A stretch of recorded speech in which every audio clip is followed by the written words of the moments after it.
Yeah. I will, who gets to start off again? Mrs. Garvey? I don't know where to start. I want to keep him. Yeah. I have to catch a plane at 5:30, so that's all the time I've got. I wish I could. Okay, let me first just cover some of the things on this background or the outline that you've got. What on one item here was C-check, Operation C-check. Underneath it's got e-meter lie detector. It probably should be SEC-check, not C-check. That's a typographic error. Security. Oh, okay. Security check. Okay, you were the LA officer for the security check. Then you go down, there's one under large amounts of cash out of the United States, inflating OTC expenses. What's OTC, first of all? Well, OTC was what FLAG was outside of this country. When I first joined the Sea Organization, I thought I was joining the Church of Scientology Sea Organization to go through a ship's master training program. When I went into my initial training, the first thing I got was some policy letters or flag orders that told me what I had actually done was signed a contract with a corporation called Operation Transport Corporation. In the 1970s, there was another corporation which had been set up called Operation Transport Services, which was allegedly another corporation that provided management services and facilities to lease the ships to the Sea Organization. It was all one thing. It was OTC, OTS, Sea Organization, all the same animals. In fact, we had to take people who were new to Scientology that were going to FLAG, and that was part of my briefing job, was to brief them on the fact that they were really OTC when they got out of this country, and there was nothing anywhere in writing that could be used to prove otherwise. But OTC was always run by L. Ron Hubbard, and always has. I might note for the record at this point, this particular item has legal significance for a lot of different reasons, which will become plain for a lot of different reasons at a later time. And it has personal significance to Mr. Meister, because the Church of Scientology of California, which owned all the buildings, and the Church of Scientology of California, which is a corporate entity which owned all of the buildings in Clearwater, Florida until last December 13th, wrote a letter to Mr. Meister involving the situation on the death of his daughter, and under their letterhead of the corporate entity, they stated that, "I am sure you understand that the ship's company, an independent Panamanian agency, is under no obligation to the Church of Scientology of California to provide information that it might deem goes beyond the scope of a reasonable inquiry by bereaved parents. The independent Panamanian agency in the ship's company is the Operation Transport Corporation, to which the witness just referred." Well, under the next one under that is billing Church of Scientology of Clearwater. I mean, you'd bill, for the operation of OTC, you'd bill the church. Let me explain this to you. I have a letter, as a matter of fact, an OTC letterhead that introduces me as the captain on one of the vessels that was written by Lieutenant Commander Bob Young, who was the U.S. Fleet Captain at the time. He was a Sea Org Scientology staff member, but he was also, in terms of this letterhead, the U.S. Fleet Captain for the Board of Directors of OTC Limited Panama. I have the original with a seal, with the OT seal on it too. What would happen is the church, about once, either twice or once a month, they would do what was called financial planning. At that point in time, the people that were on the flagship would requisition monies for ship's operation. All right. I don't know if any of you have the remotest idea how much it costs to keep a ship going, but it's incredibly easy to have in a ship the size of the Apollo, which had about 400 crew members on it. It was roughly around 350 feet long. You can lose $80,000 in the engine room in the spare parts bin. Really simple. Food costs. You had an organization called OTS, which we were instructed to no longer mention, which was actually part of a church who was billing for services that it then delivered to OTC, and the people who were delivering the services were Scientology staff members and Apollo crew members. I don't think I have to go any farther with showing you how easy. There is another point, though. The church uses a finance system which basically breaks down into weekly income packets. Originally, there was supposed to be an invoice log in all church that showed when invoice packets and numbered were given to Treasury, so that the log, so that people couldn't mess around with the invoices.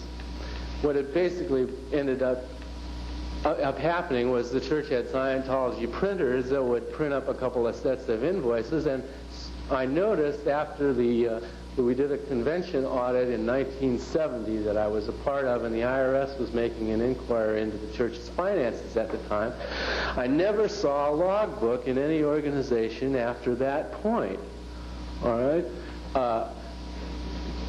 My wife's handwriting and later on in 74 was on invoices that she couldn't possibly have written. In other words, what I'm saying is these income packets can be pulled out on even so small a thing as a weekly basis and totally altered, and there will never be a record anywhere else that says that there was any more money coming to the church. It's all on an invoice machine, and it's done deliberately. The next question I was going again down this outline is talked about, mentions that you were placed in enemy condition. When was that? And we've all been hearing about RPF. What was RPF? Well, it could be, you could be assigned to it. Primarily, it had to do with a lot of crimes against Scientology, and those crimes could be things like not applying a policy letter when you should have, not having a good gross income for the week, not having it go up steadily. Maybe it went down for 6 weeks or something like that. So you could be pulled off of a post and put onto the rehabilitation project forces. You were held up to ridicule by literally everybody in the organization. You were not allowed to be communicated to or communicate unless you were first communicated to by somebody. I spent time in a bilge at one time for being late from coming off of Liberty. I spent 12 hours in bilge water that deep in the bottom of one of the ships, cleaning scum off of the hull because I was late, and I went without sleep at that particular time for about 36 hours getting my amends to the church for my crime of not being on my post in time. I observed people in a chain locker on the ship for a week on bread and water. A lady named Holly Judd at a place called American St. Hill Organization in Los Angeles spent something like 9 or 10 days in a closed room on bread and water, writing up all of her crimes against humanity for the last trillion years, and the ethics officer would throw him back into it and say that wasn't enough. A point of correlation in terms of corporate policy, you may correlate that testimony that you just heard to the testimony of David Ray in the dumpster with the garbage up to his chest. Right, right. You also kind of testify to that some of the undercover criminal operations as to breaking into offices, burglarizing, planting false information. Well, that had to do with the Bill Foster story. I mean, let's face it. I helped a man who was wanted by the federal government get out of this country, and I got him out real fast. That's good criminal activity.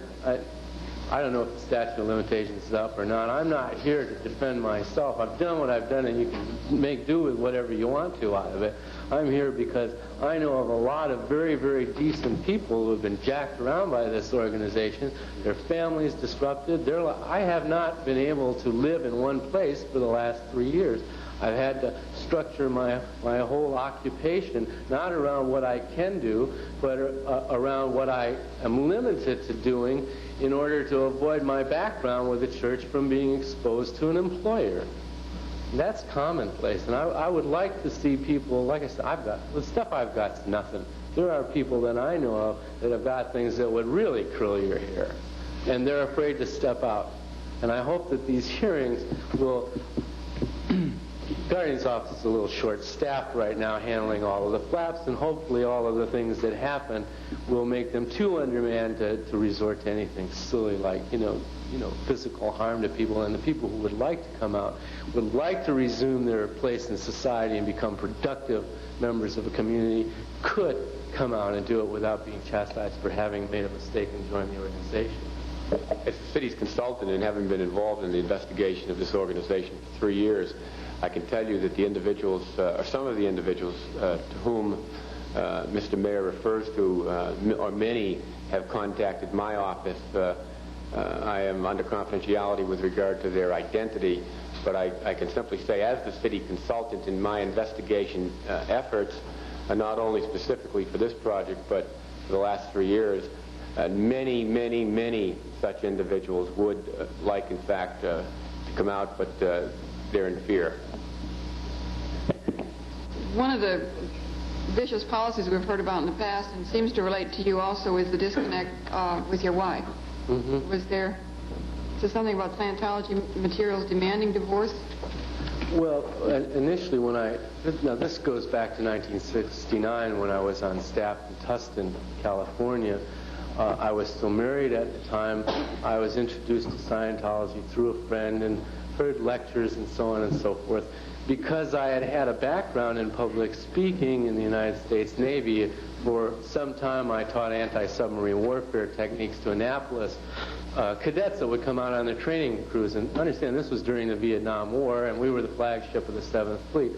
So part of my daily duties was to take a group of officers and train them on how to do various things. And so I had quite a bit of experience in talking with people. As a result of that, I was offered a job in the Tustin organization to teach their communication course. And I was just told that if I was willing to come in and do it, they wouldn't charge me for the course or anything. They'd give me the training on how to do it, and I would just do it. And I, subsequent to that, became their communication course supervisor, and I gave introductory lectures to the public every Friday night to get them to come in and sign up. So I was having a lot of marital problems at the time as a result of my association with Scientology, so I was asked to bring my wife in. There was an attempted handling on her. She was put on a meter and asked a bunch of questions and stuff. And after it was all said and done, she said, I didn't want any part of this. She didn't know why. She just knew that she did. I don't want to go into that any further, but as a result of that, I was considered to be what is called PTS, or a potential trouble source to the church. The policy very clearly says handle or disconnect. And I said, well, she's not going to become a Scientologist. That's right. What else is there to do? Disconnect. So at that point in time, you have to realize I had gotten into it to the point where I actually believed that part of my spiritual future was involved with the church. My wife was very heavily into drugs at the time, and I had just come off of them. In fact, one of the things that I had to do in order to get the job, I'm not going to try to tell you I came back from Vietnam in good shape. I didn't. And it was years before I stopped carrying a gun and knife. All right.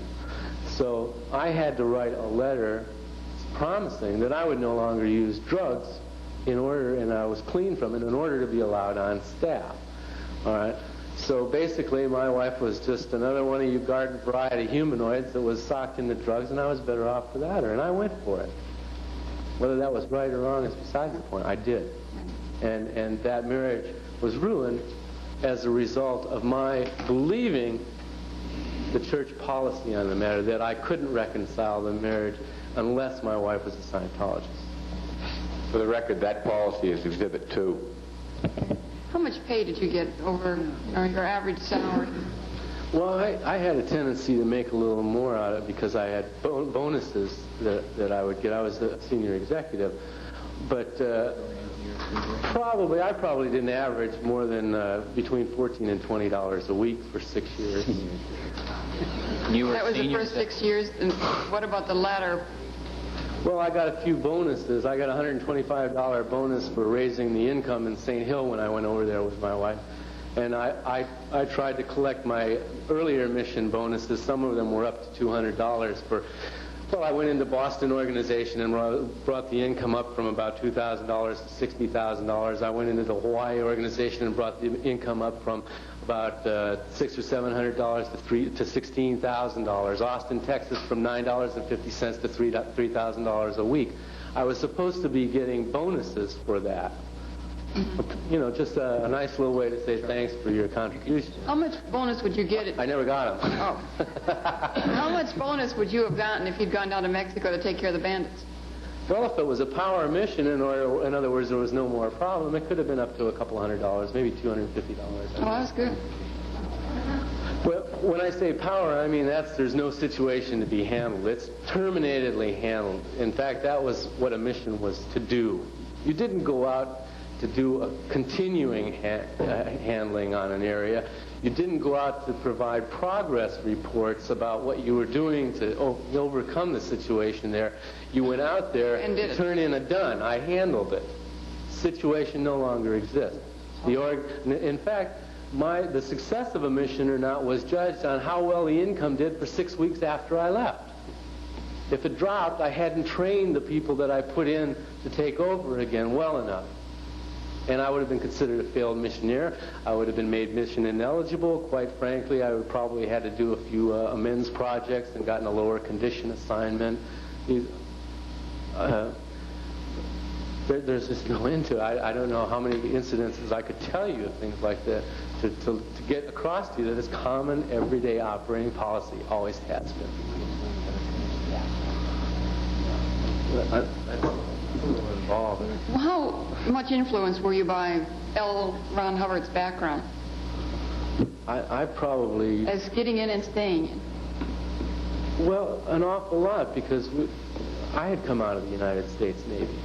And I understand something. From the time I was a little kid, my father was an intelligence aide to the head of the Joint Chiefs of Staff in the Pentagon. He was with Army Intelligence for 25 years. All I heard about all my life was Army, Navy, war games, this sort of thing, and I had always wanted to be a captain of a ship. I had some success with navigation of the carrier, the flagship that I was on, and here was my chance. You know, it takes 8 years or more to get a certificate through the U.S. system, and at times it's questionable about who controls that through the maritime system. And here I was offered a chance to get my master's papers just by working, you know, in exchange for the work that I did. And in addition, I was promised that I would get business degrees. I've been very highly trained in business management techniques. I don't have a degree to show for it, and therefore, when I go out for a job now, I have to hide those abilities. I can't bring them out. I have no way of qualifying that, because if anybody calls OTC or the Church of Scientology to verify my employment, I'm the worst guy in the world. I'm assuming that when you first started auditing, you assumed it was confidential. Did you do any auditing yourself once you realized it could be used against you? You know, this is an interesting thing. I was so busy being trained and going around doing administrative things that I got very, very little Scientology auditing until my very last portion of time in the Sea Organization. I didn't go on the clearing course until I went to St. Hill in 75, which was probably 6 months before I got out. I went on a leave of absence. So consequently, I didn't necessarily at that time know an awful lot about the technology I was selling, but I sure had been trained to sell. But you also were using auditing information. Oh, certainly.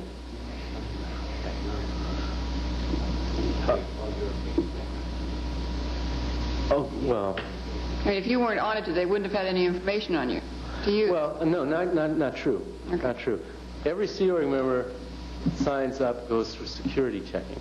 Okay. On a meter. Your whole background. There's at the time I went in, they were calling it the Johannesburg Forum, and it was just pages and pages of questions about, you know, have you ever killed anybody? Have you ever done this? Have you ever done that? Have you ever infiltrated an organization? Are you here to infiltrate us? It's all done on a lie detector. All that data is then sent, and I was apprised of it at the time, that data would be sent to Worldwide, the Guardian's Office in Worldwide, for an international ethics clearance.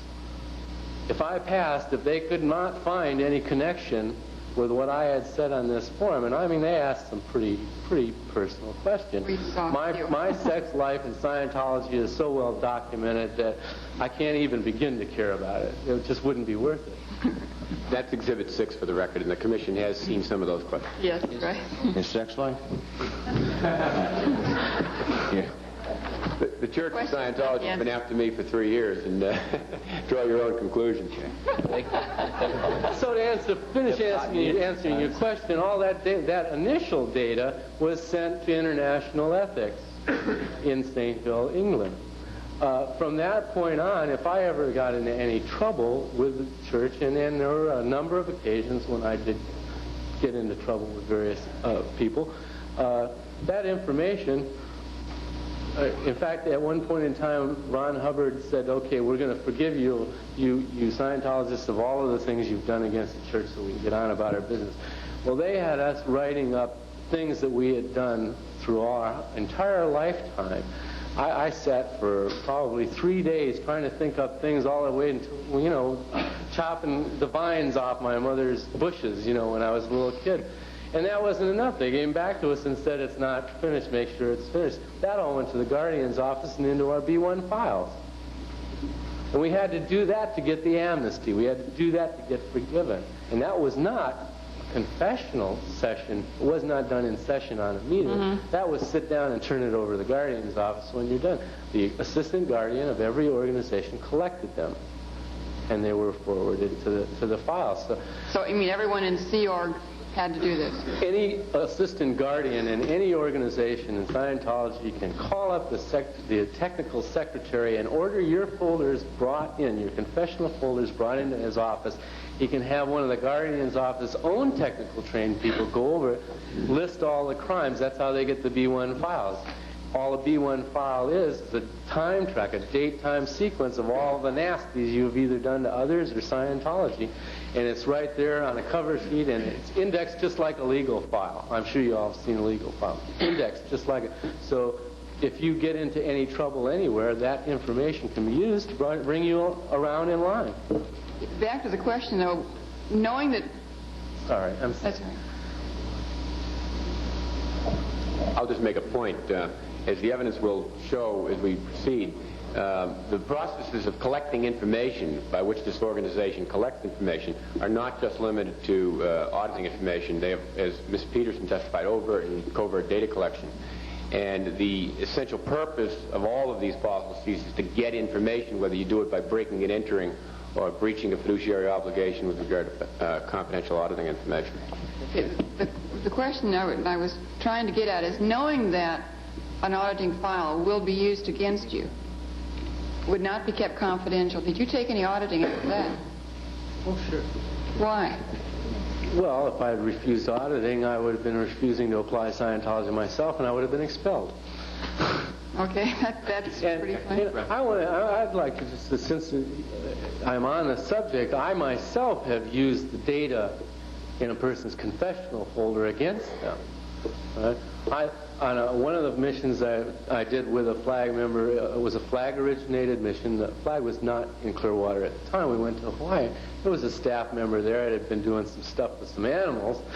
And the woman that was sent, she was in the country illegally, by the way. She was sent with me. We brought the guy in the office and just laid it out in front of him and said, you either get on this thing or you're going to be expelled, and that's your spiritual future. I've done it myself. Were you promised any kind of cures for problems at any step of the way? I was promised that I would become an immortal being, capable of operating with or without a body. That means in actually controlling, being able to control things and create effects in a room such as this without having to be physically present. That's religion. That's offering. Yeah, that could be characterized as religion, being an immortal person. How about your any type of physical conditions or Wait, problems? what about Paul Hackett? Do you have a question? Did I have it? Following with I'd rather fall in line. I'm sorry, man, I was just trying to follow up with Mr. Garvey's. I've lost track of what the question any physical ailments that they promised that they'd cure, any mental problems that they promised that they would cure? For you in particular? Arthritis, not for me in particular, no. But they did promise other, that was standard practice. Oh, yes. Oh, yes. The arthritis, the cancer, That's headaches. standard. I mean, in fact, that's a very well-publicized bit of information in Scientology, that the medical profession itself will admit to 70% plus of illnesses being caused by psychosomatic conditions within a person, and it was always hinted that, in fact, it was 100%. And that Scientology, well, Ron has stated it on tapes. He has it all taped. The road out of all that stuff is already well mapped. We're the only ones that have it. We don't owe it to anybody else, and they're going to pay for it. That's part of the training that you receive as a Sea Org. Okay, Paul Hatch, I'd like to hear from you, sir, if you have a question. Mr. Mayor, you were a senior executive, you know, 7 long years. You got really close with Mr. Hubbard, personally. Did you not? I worked directly with him on some projects, but I wouldn't say that I was a close personal friend of Mr. Hubbard's, no. Okay, this Apollo, apparently it was used for retreats, right? Was it ever used for a retreat while you were captain of it? I was the ship's manager of the Apollo. It was not a retreat. It was a training center where allegedly high-level services could be delivered to church parishioners. And that could be anything from a flag executive briefing course, which was how to make a super executive for an organization, to some of their spiritual counseling. It could be... we used to routinely send, in fact, we would be ordered at times and billed for it to send staff members from various churches for special management training courses, management rundowns, big league sales courses. Registrars would be sent to get a big league sales course, which would teach them how to effectively handle opposition to them selling to Scientology. I sold Scientology as a flag service consultant myself for a while. Okay. Were you ever aboard the Apollo, if it ever sailed through the Mediterranean, Africa, or anywhere? No, not there. No. Just the eastern part of the United States? Yes. Okay. Can you give me an idea of some ports you stopped in along the eastern coast? Well, the only ports that I was involved in before I left was basically the Netherlands Antilles area, the Aruba, Curacao, Bonaire. Yeah. And I was subsequently sent off on mission from there before I was able to do anything else or go into any of their ports with them. They were, at that time, they were in the process of getting ready to come into the United States or go somewhere to have a flag land base. Okay. Thank you. If I understood you correctly in your testimony, you mentioned something about you were aboard ship and you observed people being in chain lockers? Yeah, a chain locker is where the anchor chain goes down into it. It's a very rusty, scummy, dirty area of the ship because the mud that comes up from the anchor chain and through the hawse pipe goes down, falls down into it. So they're notoriously the filthiest places you can find on a ship. Well, that's where somebody would be sent to think it over. Okay. You get bread and water until you come out and your thinking's in alignment with the goals and purposes of the group. Can you just tell me a little bit how you really defraud the American government through customs? How you really? How regularly? How you... Well, because there were regular shipments that went from all of the churches in for instance, the United States. At the time I was active in the church, sent all of their weekly income statistics, how much they'd spent, how much they made, how many hours of auditing they had delivered, sent it to the central location, which was called a Flag Operations Liaison Office. From there, all the data would be compiled, checks, but whatever they were going to send, and it went to a place within that liaison office called External Communications. The person who directly ran external communication was the only person that was allowed to know either where the flagship was or where to send that material to another liaison office so it could be then forwarded on to the flagship. So you're talking about everyday trips out to the airport. Everyday trips out to the airport, maybe anywhere from 6 to 10 couriers a week going out. And this is for years. So there's just an incredible amount of Scientology traffic all around the world. And most of it is done under the guise of tourism or students. I sent Japanese nationals to the United States for training when I ran a project in Tokyo, Japan. Gee, it was easy to get a Japanese to sign a billion-year contract because they sign lifetime contracts over there anyway. If you asked them to go to work for 3 years, they'd think you were crazy. You see, so it was really easy to sign them up, and all we would do is provide them with a letter for immigration stating they were either coming for a visit or they were going to get some training at the local church, and then they would be, well, most of them didn't stick around. What was really funny was the living living conditions was too crowded for even the Japanese. They're small people. Thank you. Tony? Mr. Mayor, we've had testimony before about that there are certain groups which are in the church now, which were referred to as front groups, which include a Jarrah Society for the elderly, supposedly to provide social types of services to the community, were actually located under the Guardian's office. Right. I don't know what they were called at the time you were in the church, but I can tell you one right now that has to do with children, applied scholastics. That one's still in, yes. All right. A good friend of mine, Amanda Ambrose, who was at one time a singer, and her husband, Bill Goins, Amanda was a Sea Org member. I worked with her. She worked originally out of a Celebrity Center. We socialized together. She's a black singer. She did a very successful run in one of the productions in Los Angeles. The name escapes me, but she was loaned by the Sea Organization to the Guardian's office as the executive director of Applied Scholastics. Her husband was the educator. In other words, he had all his degrees, all his qualifications and stuff. But she was the one that ran the show, and she was a Sea Org member. She took her orders, her projects, from the Guardian's office. And she was a Sea Org member on loan to them as the executive director of Applied Scholastic. That's a direct incident that I know of, because I took one of my friend's children that were having trouble with reading, had them put through the program. What was the basic purpose of those kinds of programs? Do you know at the time? Infiltration in the community. I think maybe I could sum this all up with a quote from LRH that I got out of one. I think it was control of. It's called SCS. Start, change, drop. The mechanics of control.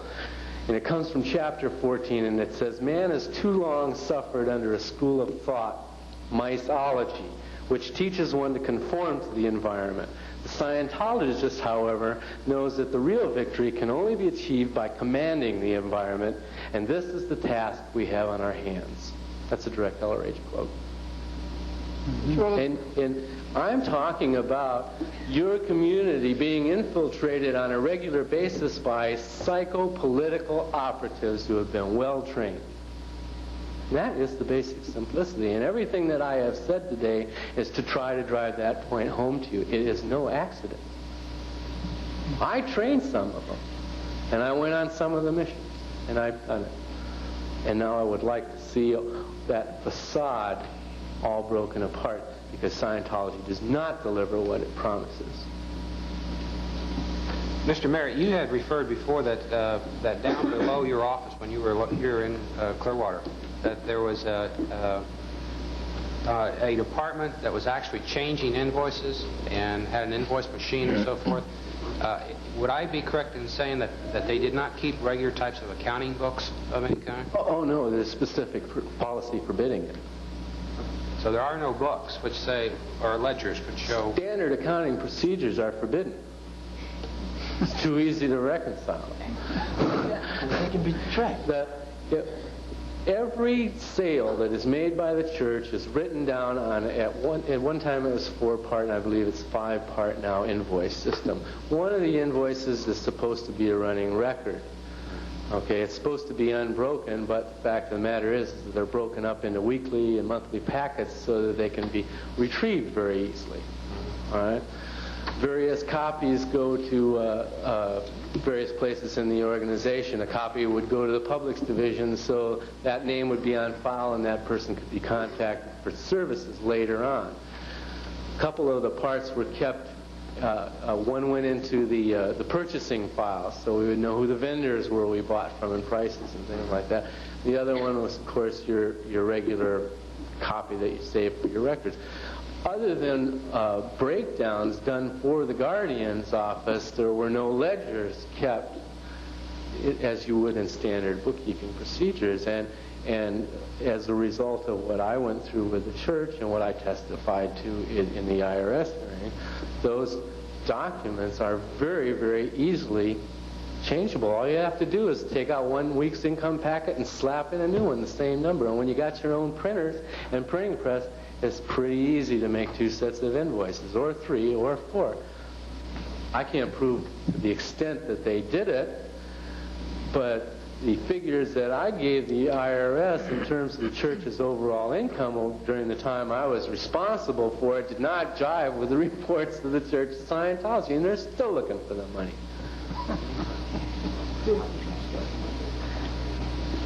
Gosh. Well, that's just... Okay, cash flow goes from the church to the banking officer. Every organization has an assistant guardian for finance and a flag banking officer, a finance banking officer. The finance banking officers are under the charge of Commodore's staff for finance, which was last year Fran Broker, and each organization has an assistant guardian's finance, and that data goes up through worldwide to Herbie Parkhouse, who is the guardian of the church's funds. And then from there, those reports are sent back to Mary Sue's line, wherever she happens to be. For a while, it was here in Clearwater. And the point I'm getting at is that money is traceable from the organizations directly to the flag land base, or wherever flag is, or Mary Sue, or whoever's in charge of finance. I understand it is a policy of the Sea Organization to be Fabian, to put an organization like St. Hill there that you think is the organization that runs the church on a worldwide basis, and while you're busy trying to get something out of them, all of the records can be put on a ship and moved somewhere else in the world. One of the jobs that I had as a station ship captain on the West Coast was to have that ship ready at any time to go into L.A. Harbor and cart all the files off. Plus whatever executive staff we could fit on the ship to take them. Part of the land base was to have that land base in Mexico where we could scoot into L.A. and load them all up. The Excalibur was bought for that purpose, to load the executives and files off and right down the coast into Ensenada and set it up and moving on out from there. You'll recall where I stated earlier that all of the red box data, some probably 80 to 100,000 documents, were missed by the FBI because they went first to one location and the red box data was somewhere else. Mr. Mayor, you had indicated that you worked with the IRS on their particular tax case in Los Angeles, and also had worked with some legal research, I believe you said, to the city attorney? Well, that's private. I do legal administration. Right. I was just going to ask, though, have you testified before any other governmental agencies, or have you talked to any federal authorities like from the Postal Service or for the last several years, the only two people, and I say people because I'm grouping Mr. Flynn and his associates together, the only two persons that I've known where I am, including my family a great deal of the time, was Martin Cohn of the IRS and Mr. Flynn and his associates. And whenever I would move, I would call them up and tell them how to get in touch with me in case they haven't. You have to understand, I was very reticent to testify for a long, long time because I wanted to have a chance of enjoying my life after I did so. And I think that there's been enough light shed on the operations of the church now where they'd have to be a fool to start knocking people off. And I know people, I know a person that was asked to do away with somebody that's still out there. And Mr. Allard, who testified in the IRS trial, had been searched for by that person for quite some time, and they actually met. So there are people. I went through a self-defense training course with one of the Guardian's Office black belt people when I went to be Quentin Hubbard's bodyguard. You know, and I said, well, I've already had self-defense training in the service and so on. And he said, well, listen, what do you think they're going to... You better be able to defend yourself. What do you think that they're going to do when they find out what you guys are doing? You better know how to defend yourself. This is really, I don't think, have anything to do with our hearing, but do you have any idea of what did, in fact, happen to Quentin Hubbard?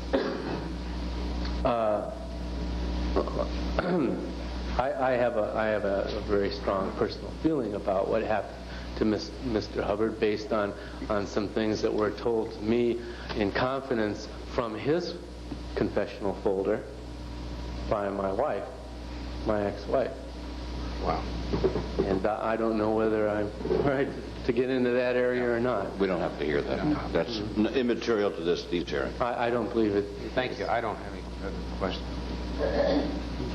All right, Jim Calderbank, do you have any questions? Yeah, I'm going to follow up on something Mr. Burfield has been using quite a bit, and that's number one, your credibility, Mr. Mayor. You've come before us and talked about, and I want to get this straight first, you've talked about some very, very criminal acts, conspiracies, racketeering charges, international crimes. And, you know, you have to first see who's saying it. What's that? You have to first try to establish who is saying it. Now, you've been a witness for the IRS in their tax cases. Yes, sir. Was that under oath, and was the Yes. testimony utilized extensively in their case? Yes, sir. What is your reason for coming here today? Because I want to go back to living a normal life. And there are an incredible amount of decent people that went into Scientology in good faith and have been betrayed. And they are no longer able to live normal lives, and they have to fear for their family because of the fact that they're afraid of getting bumped off for what they know. And that's what it really boils down to. I'm probably being really, heavily bearing on this fact, but I don't let anybody know where I'm living, and I can't get married until I'm certain that I know that my daughter, who's well hidden somewhere, and my wife B are going to be able to live a normal life. And if you want to know about my credibility as an executive, I have it in writing from Ron Hubbard. I have it with me, and you're welcome to a copy. Okay. On that many people, as Mr. Mayor just referred to, our office has encouraged many people and told them that perhaps the best approach to the whole problem to which he just referred is to go public, to be public in the public light, and that may be in fact forever their best protection. Mr. Meyer, that wasn't on you personally. It's just that we've asked that of every witness, because while the city of Clearwater might be well educated as to what has been happening over the years from the documents all the way to this hearing, there are other people and other government agencies after this that may be looking at these hearings, and they're not as familiar with this type of thing as we are. So that's why for each witness we try to also establish some credibility. You have to realize, too, that during the course of the IRS trial, I have been through all of the federal government's documents on Scientology. I mean, stacks of them. I read them all. With regard to the other thing, I have a letter from L. Ron Hubbard to my ex-wife and I. It states, I quote, "I want you and Scott placed where you can do the most for Scientology. You are both very capable executives, and you will know how rare this is." And it's signed by L. Ron Hubbard, and it's dated 12th of July, 1975. You were talking about records and how quickly they can be moved, destroyed, falsified, changed. If this is true, when you do get records, and records are records meticulously kept of times, places, people, how do you tell which records are true and which records are false? Well, I guess that would be in relation to the area you were examining. I personally would not look at it. I was sitting in an office with Marty Greenberg, who was the CPA for the church, when he told us how they were impeding the IRS investigation. That's Marty So I Greenberg. certainly wouldn't place any confidence in their financial records at all. You're saying when the IRS was investigating the Church of Scientology, the church employed a CPA that actually falsified the records? Yeah, he's a member of the Guardian's office. And you also said that there are many ways... He wasn't available for testimony during the IRS trial for some reason. That's Mr. That when these couriers went through customs, were any caught?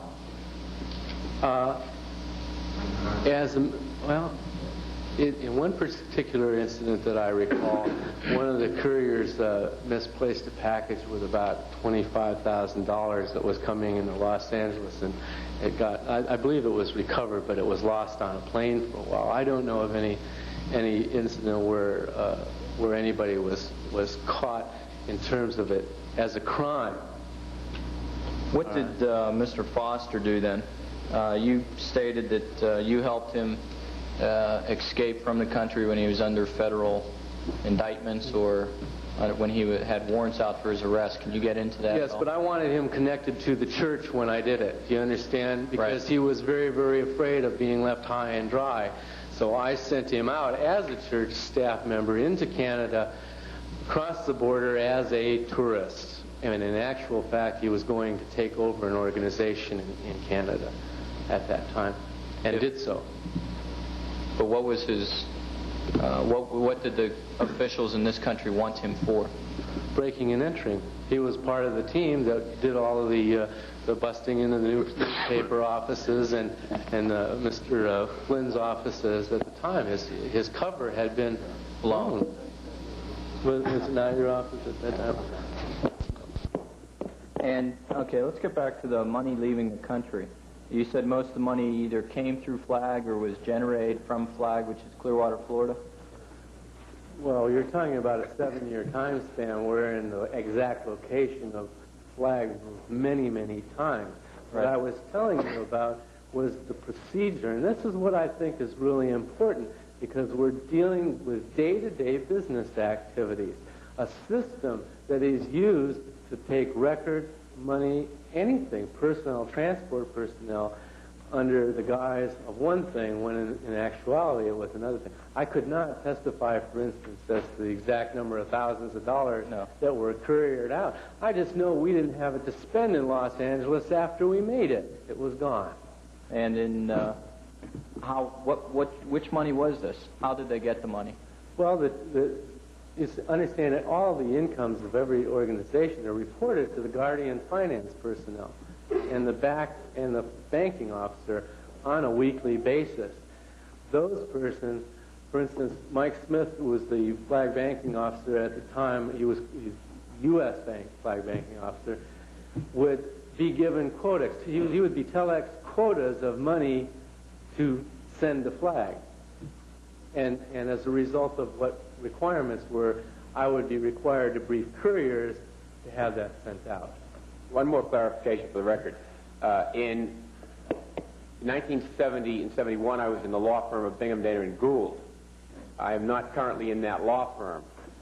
One of the Guardian's office operations was to steal documents from the firm of Bingham, Dana & Gould, to which I am no longer affiliated. At the time, of course, I didn't know it. I didn't know anything about the Church of Scientology. The individual who was involved in that particular operation, or some of those operations, is in the courtroom. But a distinction has to be made in the record between my present office and the firm of Bingham, Dana & Gould, to which I used to be attached.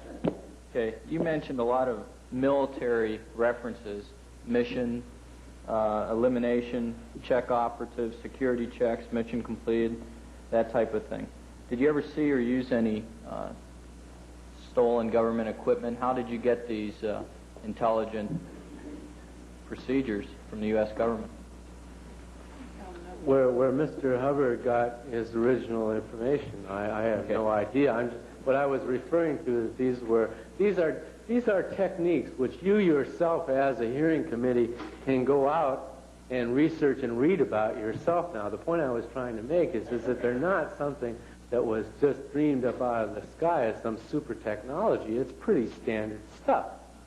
I'm very interested in that. What would you say as your final comment to the people in Clearwater? You said you wanted to remove the facade. What would you say to Clearwater? What would you say to the Pinellas County tax authorities?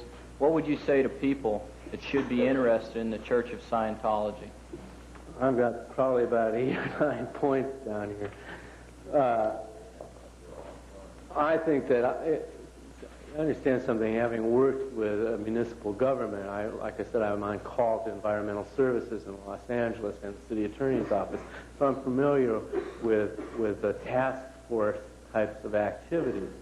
the city of Santa Monica has established within the Civil Advisory Department of the City Attorney's Office a office called Consumer Affairs, whereby people in the community who have been mistreated by businesses in the community may call up and make a complaint, and they will be contacted by the Consumer Affairs person, and a hearing will be settled and arbitration will be attempted. All right? I recommend that very highly for this city, unless you can provide a communication line in someplace safe for all the people that are sitting over there at that hotel right now would get out if they thought they'd stand a chance of making it, without getting hung for criminal activities. I think they'd start coughing up like crazy, and they've got stuff that I never even, came close to doing. My last question is what the mayor was asking about why you moved into Clearwater. It's just a personal question. You'd mentioned about politics when they came in, and at the time the city commission, did they feel either by having skeletons in the closet or by inactivity that they would not be as hotly pursued? Well, I can't answer that in terms of what they or the operations officers at that time were doing. The simplicity of it is that it is the goal of Scientology to make every single person on this planet a Scientologist, and to get technology that Scientology has, both administrative and counseling technologies, integrated into the society, and every single person who signed one of those billion-year contracts was willing to put their life on the line to make sure it happened for a billion years. You asked him a question, Mr. Colderbank, and I don't know if you completed your answer, Mr. Mayor, but you asked him for advice, and you were going to give us 8 or 9 points. Okay. I'd like you to give us those 8 or 9 points. All right. And also advice on what we should do if we feel there may be dirty tricks up the road. Okay, well, I firmly believe that you should have either a volunteer or someone appointed to operate from the city attorney's office from that area in terms of a consumer complaint line. And you're talking about when somebody plops down $80,000 to come to Flag, and I've sold packages that big, to come here to get services, and they don't get them, where are they going to go to deal with that, religion or no religion? And I don't believe for 1 second that Scientology is a bona fide religion. So, we don't want to get into that. So there ought to be a place where somebody that's mistreated by the church can call to get some assistance, to be able to lodge a formal complaint. Unethical sales practices are unethical sales practices no matter what product you're using. I think that a hotline could be established, much like the hotlines that people use for turning in crimes, or if there's a suicide hotline or something like that. Perhaps one of those lines could be made available to people who have complaints or are being what they feel they're being held against their will. And I think that those kinds of calls, once the person is safely outside of the audience, I think that stuff should be publicized. Perhaps halfway houses could be contact a volunteer to provide a place to stay for a staff member that wanted to have a reasonable chance of getting to that airport and out to back with them. Some of them haven't seen more than $10 in their pocket for years. And most of that was spent on, little things they just need to, so where are they going to get the money to get out of here? All you do, you see, when you allow them to stay here, is you allow the guardian's office to get into its thing about handling them and continue to make this sort of thing grow. So if there was a reasonably safe line established where people who wanted to get out, Scientologists who didn't want to be in your community could get out, that would be really great for them. I think you could have a research team look into legitimate counseling techniques, legitimate professionals in the area that could be called upon to do volunteer work, or it could be advertised or promoted by your city information area to let people with problems know that there are legitimate counseling groups around that can help them, so they won't have to feel like they have to stay within the Church of Scientology in order to handle whatever it is that's bothering them. There could be a list published of where people could go. I think that you could well make use of your fire, your zoning, your building inspectors to ensure that the regulations, the municipal ordinances that you have are complied with. And I very heartily advocate that those are surprise, frequent, not standard inspections, but they'll be done on a basis where you just walk in and it's through it and you list the violations and they're recorded and you issue your warnings and so on and so forth, and come back and check it out. Right? Not only when it was supposed to be done, but maybe a week after it was supposed to be done and you received evidence. Go back and see if it's still there. You might have 10 people in the room that you certified as now being habitable. A week after they've reported compliance.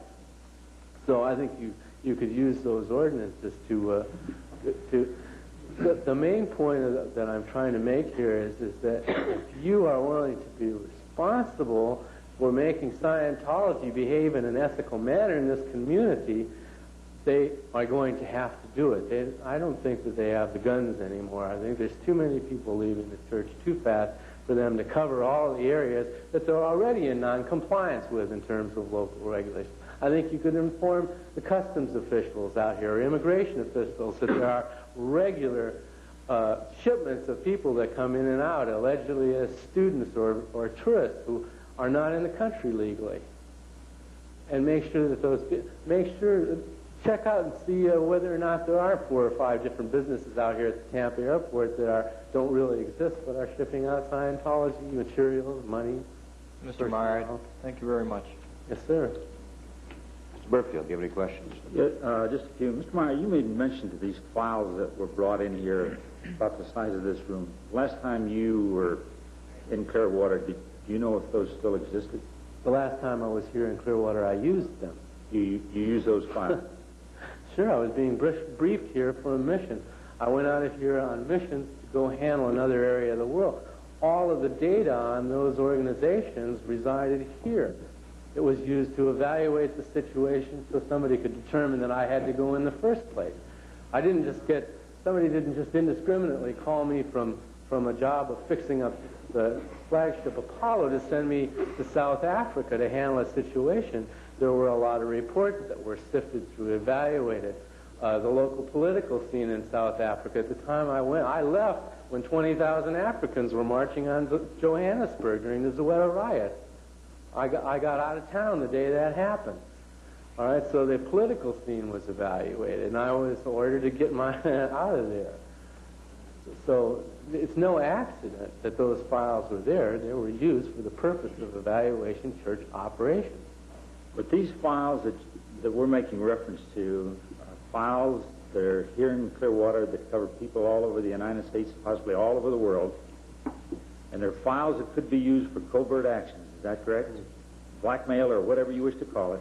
Anything you want to do with them. Well, yeah, that's true. You made a good point. That would be pursuant to the policy of the church at the time.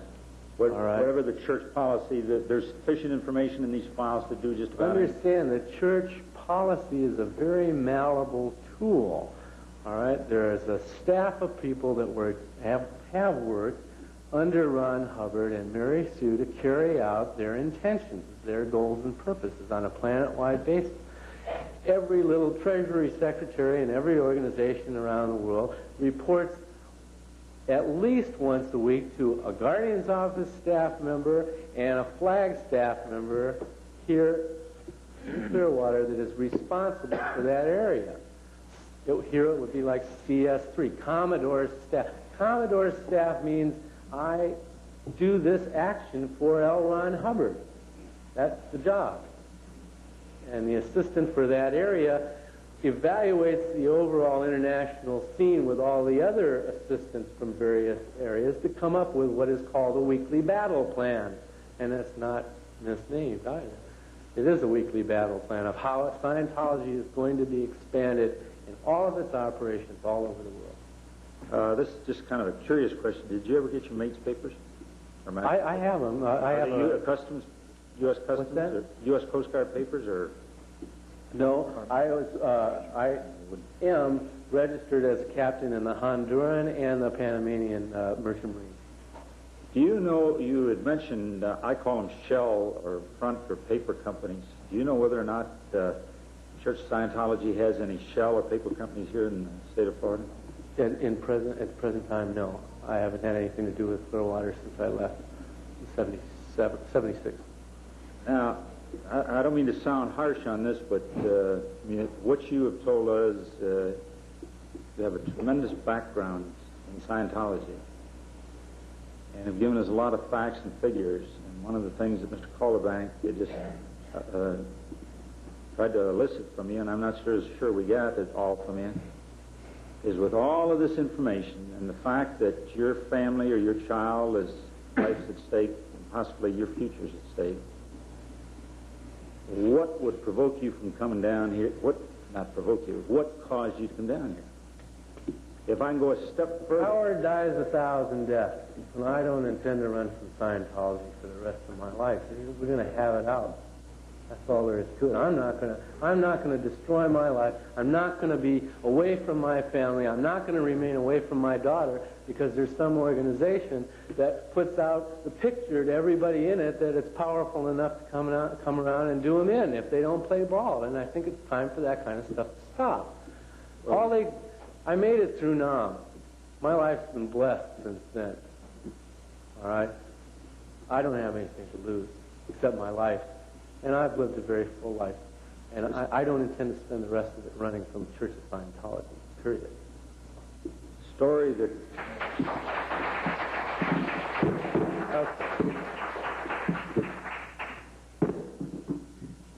The story that you have told us sounds like something one of our news media might be able to write if they took the time. And I guess what I'm trying to say to you is it is so fictitious, or not fictitious, it is so fantastic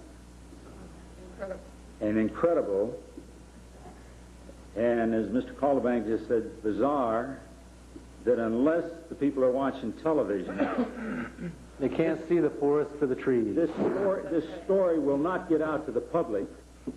How can we get it out to the public? You guys have just scratched the surface. You haven't even touched any of the good stuff yet.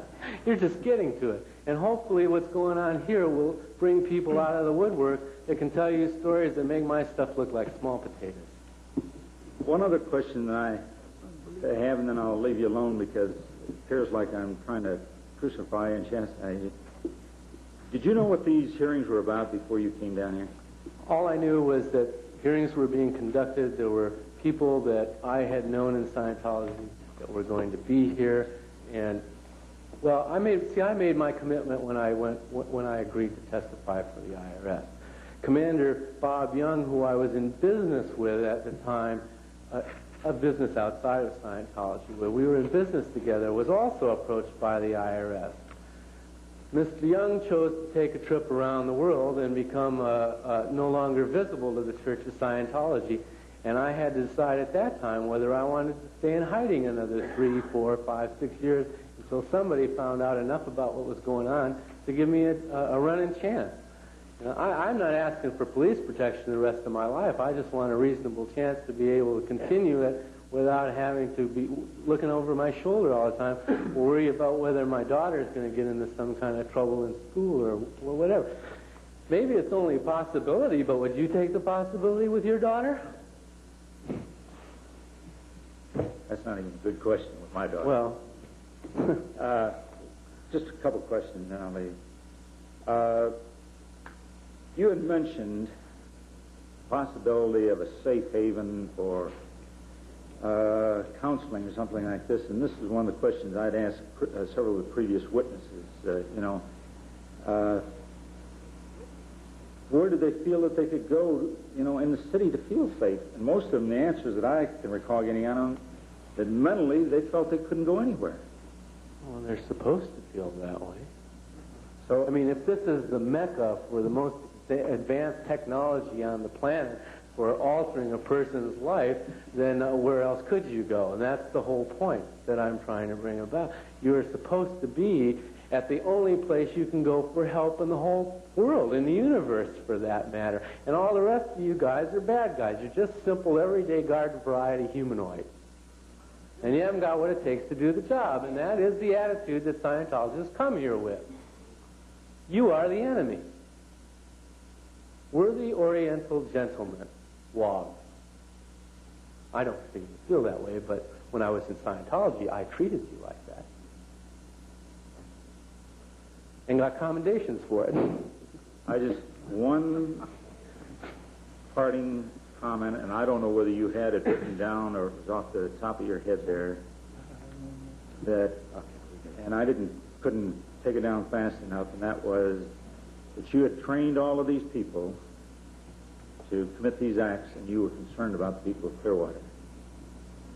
The people of Clearwater? Yes. I think the people of Clearwater are going to deal with Scientology for a long, long time.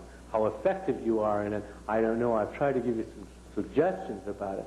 But understand, when I left Scientology, I left 8 years of friendships, people that I love and respect, who I know came into the Church of Scientology with good intentions to do something constructive for mankind, for the communities that exist or that they were a part of, for their friends and their family, and they have been sold down the tubes.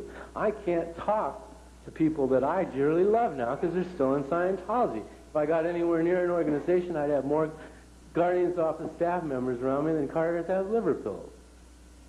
They are forbidden to communicate to me. Now, I don't know how long I got to sit and take that kind of crap.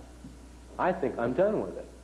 I may have to continue on and go through more hearings and stuff like that, but sooner or later, people that I know and love and who in turn love me and respect me that are in the church are going to graduate from Scientology. And if I've done anything to help that along, that's what I'm here for.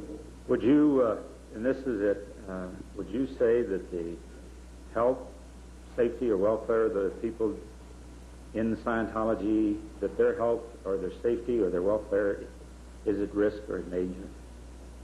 Oh, they're ill-fed, they're ill-housed, they're ill-clothed, they get horrible dental care, they get horrible care for their children. I have a personal friend, Christopher Penny, that was left in the middle of one of their Scientology drug rundowns, incomplete, and committed suicide a couple of weeks before I could get to him in Hawaii. Yvonne Jentz, who is no longer with us, was a very, very close friend of mine. In fact, part of the problem I got into with the flag people was I was trying to go to her office and be in her office. She's dead now because she depended on Scientology technology to cure a tumor. I can't ever talk to that woman again. She's dead because she went to a Scientologist instead of a doctor. That doesn't indicate danger. I don't know what does. Thank you, Mr. Mayor, for having discussion. I just have two quickies. You mentioned Marty Greenberg. Does Marty Greenberg keep and maintain an accurate list of the income paid into the organization? I couldn't answer that question. I don't know the extent of the files that the church keeps in L.A. at this point in time. It's been too many years. But if you cake in all this money and you put it in one big hat, somebody must know what the records are, even though they may not be the records that you and I would recognize as accounting one, accounting principles. I'm sorry, I don't... Somebody must maintain records, some sort of a records. They may not be recognized standard accounting principles. How much money is coming? Well, all the organizations would have in their treasury bureaus, they would have invoices. There are copies of invoices. Remember I told you it was like a 5-part form? They would have their copies and stuff. Right? Now, they might be ordered to send all of those copies to Flag, or a mission might come in like it did in the early 60s and change all of those records, or in the late 60s, change those records. I mean, how hard is it to take out a week's worth of invoices and put in another set when you've got $9.50 a week labor costs? Okay. Within the organization, do you think that they would ever disown Mrs. Hubbard and the other 8 or 9 that were convicted? Well, you want my personal... well, that's all I can ask yeah. first. I believe that it depends on how well they've gone about disappearing the money that everybody's suing them for now. In other words, I firmly believe that if it was to the best interest of the top management of Scientology to disconnect Scientology, to disestablish it, to do it in an instant, I don't think for a moment that they would stop operations. You might not have a church of Scientology, but there would be something else. And then again, there have been an awful lot of government agencies for a lot of years trying to nail them down and haven't done a very good job of it. So how long do you think it's going to go on? It's anybody's guess. I know that they've been taking 10% of the organization's income for many, many years and putting it in the Guardian's Defense Fund specifically to handle all this kind of stuff. Can Scientology exist without deception and fraud? I don't know how. As a viable organization? Because it couldn't compete in the rest of the mental health community. That's a good, all right, good answer. One final one. What would you compare this organization to? That you've known and read about in your life? I think it. See, you have to realize something. My father operated in the intelligence community. I have told him stories that when I first started getting heavy training, he used to just, I mean, he was shocked at how I was being trained, and we would sit down and go over how those techniques were the same kind. My father did security for the Nuremberg trial, so he's no slouch. You know, he was an intelligence advisor to the Joint Chiefs of Staff of the Pentagon. I have never had any problem asking him a question about whether or not this was an intelligence technique and getting an answer out of him. He wrote some of the training manuals. All right? So you are dealing with an organization that has taken the most effective techniques of all the intelligence services, not only taken those techniques and used them to train their own personnel, but then taken those personnel and put them in those organizations as operatives.